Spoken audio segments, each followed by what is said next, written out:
Maswerteng araw po mga ka-STL. Narito na po ang resulta ng STL Batangas para sa araw na to, 2nd draw, November 10, 2024.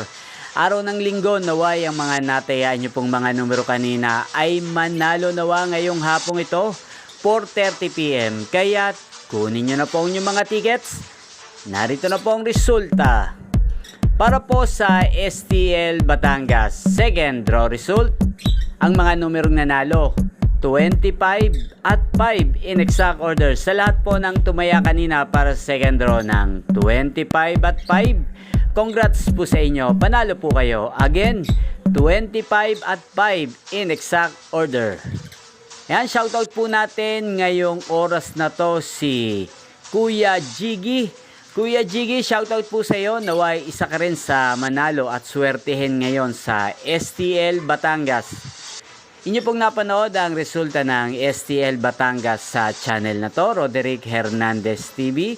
Maraming salamat po sa patuloy nyo pong pagsuporta sa aking channel. Huwag pong kalimutang mag-subscribe. Thank you for watching at magkita-kita po tayong muli mamayang 8:30 PM dito lang sa channel na to, Roderick Hernandez TV. Thank you for watching.